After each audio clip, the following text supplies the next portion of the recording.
Welcome to Camping for Beginners, essential tips for a safe and fun outdoor adventure. If you've ever looked at a tent, a trail, or a quiet patch of forest and thought, I want to try this, but I don't know where to start, this episode is for you. Camping isn't complicated, it's just unfamiliar. And once you learn a few basics, the outdoors becomes one of the most peaceful, confidence-building places you'll ever step into. Today, we're breaking it all down. The gear you actually need, the safety habits that matter, and the little tricks that make your first night under the stars feel less like guessing and more like adventure. Camping is one of those rare experiences that can be as rugged or as luxurious as you want it to be. Whether you're pitching a tent deep in the woods or checking into a resort-style campground with a pool, bike rentals, and kayaks, the heart of camping never changes. It's about stepping away from the noise, breathing in the quiet, and letting nature reset you in a way nothing else can. From the very first time I camped, without proper gear, without knowing what I was doing, I was hooked. I didn't even sleep well that night. The campground sat on a hill in southwest Wales, the kind of place where the wind hums through the grass and the night feels bigger than anything you've ever known. But waking up outdoors did something to me. It sparked a way of thinking, a connection to the outside world I didn't know I had. When I came back from that trip, I had so much to say. Every moment felt like a story, and all I could think about was when I'd get to go again. That's the magic of camping. It doesn't have to be perfect to change you. It just has to be real. Since then, I've camped almost all over the world. Along the way, I've learned what camping really is, not just the act of sleeping outdoors, but understanding the gear you need, the gear you don't, and how to choose the right setup for the type of trip you're taking. I've figured out what food works on the trail, how to pack a backpack so the weight doesn't punish you, and how to live simply and efficiently without feeling intimidated by the wild. I've learned where to get the right equipment and how to stay comfortable even in rough conditions. I've made friends in campgrounds, on trails, and in places I never expected. Camping and hiking today are more high-tech and reliable than ever, and through experience I've come to appreciate the value of proper education and solid gear. REI became one of my biggest teachers, a place where I learned not just what to buy, but why it matters when you're out there depending on your equipment. The magic of camping, from primitive to plush. Primitive camping is the purest form of outdoor living. No electricity, no running water, no Wi-Fi. Just you, your gear, and the quiet hum of the forest. It teaches you self-reliance, patience, and how loud a squirrel can sound at 2 a.m.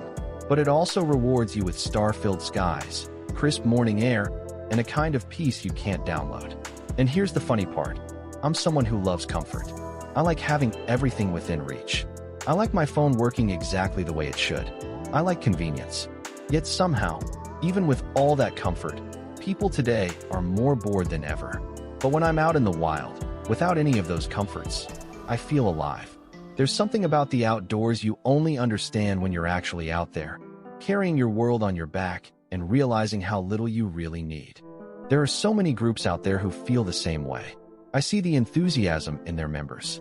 They've had bad nights, gear failures, storms, and things that went completely wrong, but no one is complaining. That's the beauty of it. You can't buy this feeling. You can't order it online. You can't manufacture it with convenience. We're ready to bark when our meal order is late by a couple of minutes, but the outdoors teaches you that it's not a big deal. It resets your scale of what truly matters. You see people wasting food every day, but when you're out there, you treat every bite like it's your last meal. I still remember being on the Appalachian Trail near Neal Gap. I had run out of food, and by the time I reached the store, I bought a sandwich and a Sprite. And in that moment, life felt perfect. That simple meal tasted better than anything I could have ordered in a restaurant. That's what the outdoors does. It strips life down to its essentials and shows you how good the basics can be. On the other end of the spectrum are high-end campgrounds that feel like outdoor resorts. Think heated pools, gyms, hot showers, bike rentals, kayak launches, and even on-site cafes. These spots are perfect when you want nature without sacrificing comfort. You can spend the day paddling across a lake and the evening soaking in a hot tub. Both styles have their charm. One tests your grit, the other pampers your soul. Staying safe, bears, critters, and your food. No matter where you camp, wildlife safety is non-negotiable. Bears, raccoons, foxes, and even the bold little chipmunks all share one thing. They love your food more than you do. That's why proper storage isn't just a suggestion, it's a survival skill. Safeguarding food is a technique of its own. Squirrels can get into the nuts in your backpack without breaking a sweat, and bears can smell your food from a distance you wouldn't believe. Like I said before, there are so many ways today to protect your food while hiking and camping. Bear-proof bags, canisters, odor-blocking liners. The options are endless. Sometimes just leaving your food open or unattended can attract wildlife right to your tent. Just like you use waterproof bags to protect your clothes when crossing streams, you use bear-proof bags to protect your food when you're in their territory. And here's the truth. Wildlife has no intention of invading your space unless you invite them. They're not out to get you. They're just following their noses. Forget about the wild. Animals will get to your food right in your own backyard. The rule is the same no matter where you camp. If it smells good, something out there wants it. Even during the day, deer will walk right up to your meal. Unlike bears, they don't rely on smell as much, but they're bold enough to come close if you leave food out. So the fear of wildlife is almost never what people imagine. Most of the places we hike are busy enough that animals keep their distance. You might cross paths with them, but most of the time they'll simply walk away. The real risk isn't that wildlife is coming for you. It's that you accidentally invite them by leaving food open or unattended. When you respect their space and store your food properly, they respect yours. Bear-proof storage. Use bear canisters or metal lockers when available. Food hanging techniques are a skill every camper eventually learns. In primitive areas, the classic method is to hang your food 10 to 15 feet off the ground and at least 4 feet away from the trunk. You do this well away from your tent, using a bear-proof bag tied to a rope and thrown over a high, thin branch. The other end of the rope is secured at the base of the tree so you can lower the bag when you need it. I mention a thin branch for a reason. Squirrels are acrobats. They'll get into your backpack without hesitation if you give them a chance. Bears, on the other hand, rely on their sense of smell, and they can detect food from an incredible distance. That's why proper food storage matters so much. Today there are many ways to safeguard food while hiking and camping. Bear canisters, odor-proof bags, ursacks, and traditional hangs. Leaving food open or unattended can attract wildlife right to your campsite. Just like you use waterproof bags to protect your clothes when crossing streams, you use bear-proof systems to protect your food in the backcountry. Wildlife isn't trying to invade your space. They're simply following instinct. If you don't invite them with smells or easy access, they usually keep their distance. Scent control. Store anything with a smell: toothpaste, deodorant, snacks, even wrappers. It's not just about keeping wildlife away. It's also part of the leave no trace principle. You don't need to go overboard with precautions, but if you're someone who feels uneasy about wildlife, these steps help. When I was hiking near Vancouver, I stopped to get a permit and asked the ranger about wildlife. He smiled and said, "Occasional black bears, just ignore them and they'll leave you alone." And he was right. Most wildlife wants nothing to do with you. Still, if you're skeptical, add bear spray to your packing list. Personally, I think insect repellent is a bigger priority. Bears might keep their distance, but mosquitoes never do. Camp cleanliness. A clean camp is a safe camp. I always secure everything before going to sleep. Once you're inside the tent, the thin fabric walls become your world. And believe it or not, you feel secure even with just that barrier between you and the night. Camping teaches you more than how to survive outdoors. It teaches self-reliance, confidence, and calm. You learn to trust yourself, to prepare, and to adapt. Those lessons don't stay on the trail. You carry them with you every day, long after the campfire fades. Bears usually avoid humans, but they're opportunists. Raccoons, on the other hand, are tiny masked geniuses who can unzip tents, open coolers, and judge your life choices. Respect the wildlife, and they'll respect your space. Campfire. A campfire is another option, especially on trails where people often camp right beside the path. Many spots already have a small fire pit left behind by previous hikers, and it's common to see these along well-used routes. But if you're the first person to camp in that spot, think about safety before you strike a match. Make sure the fire is contained, controlled, and far enough from anything that could catch. A campfire should warm your night, not become a problem you have to manage. Gear that makes or breaks the trip. Good gear doesn't have to be expensive, but it does have to be reliable. A few essentials. A sturdy tent, weatherproof, easy to set up, and big enough to be comfortable. And here's the truth. A small leak isn't the end of the world. Tents age, seams loosen, and coatings wear off. Weatherproofing spray is easy to find at any outdoor store, including Walmart, and it can bring an old tent back to life. I usually make notes about my gear as I go. If I notice a slight leak, I fix it when I get home so I don't have to carry an extra can on the trail. But if I'm camping close to the car, I keep one with me just in case. I've had nights where I woke up to a puddle of water inside the tent. Not fun, but definitely a lesson. Every little mistake teaches you something, and over time you learn how to keep your shelter solid no matter what the weather throws at you. If you're backpacking, your tent needs to be light, and lightweight tents can get pricey. If you already have a heavier tent and you're hiking with someone else, split the weight between you. Back in the day, carrying close to 50 pounds was normal. I've carried 48 pounds myself. But today, with high-end ultralight gear, your entire pack can be under 20 pounds if you're willing to pay for it. I look at my gear as an investment. I don't buy expensive equipment because I can afford it. I buy it because it's a choice. Good gear lasts, performs, and keeps you safe.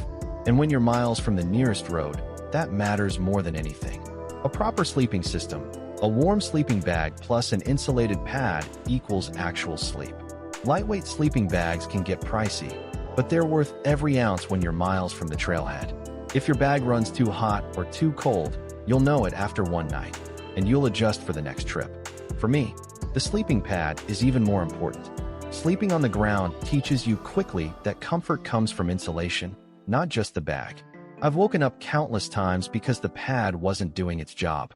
Pads used to be bulky and awkward, but today they're light, compact, and surprisingly comfortable. Sleeping bags don't always weigh much, but they can be bulky, and it doesn't have to be that way anymore. With the right planning and the right gear, you can sleep like a baby in the wild. And sleep matters. It's your energy, your recovery, and your mood for the next day's miles. A reliable backpack, especially important for primitive camping. Backpacks are my thing. I love Osprey, that's my brand. Their packs are comfortable, they hug your body, and whatever you carry moves with you instead of bouncing around. A backpack that shifts and swings with every step isn't just annoying, it's exhausting. I even have a podcast episode and a blog post dedicated entirely to backpacks if you want to dive deeper.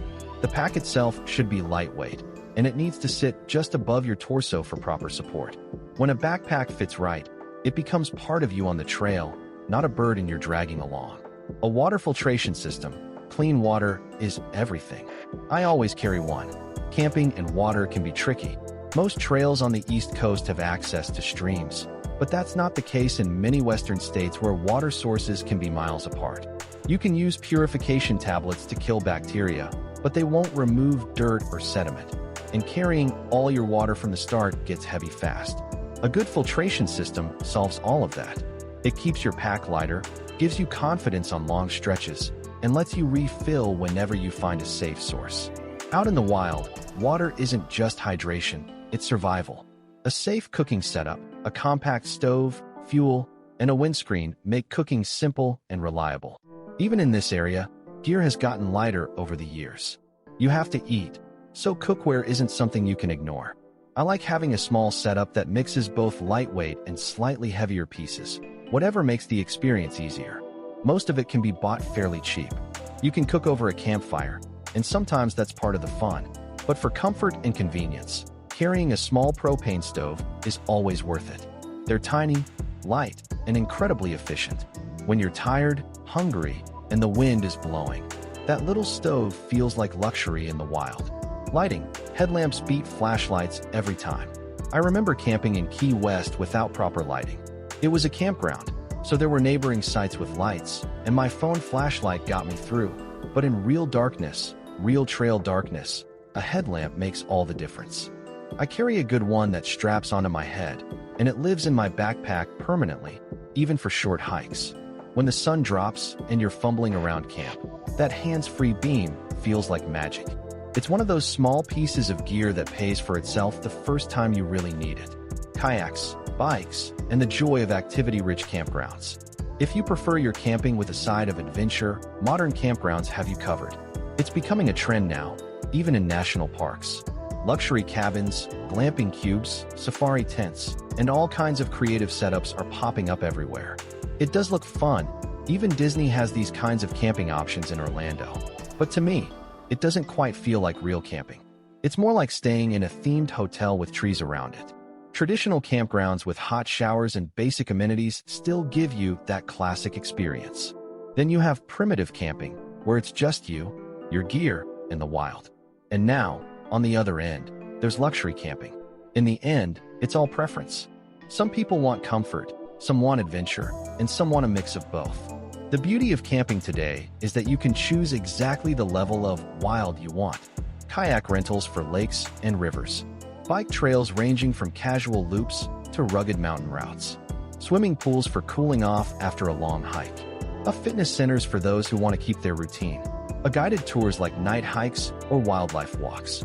These campgrounds blend nature with convenience, making them perfect for families, beginners, or anyone who wants a little extra comfort. The beauty of choice. Camping isn't one size fits all. Some nights you want to sleep under the stars with nothing but a fire and a pack.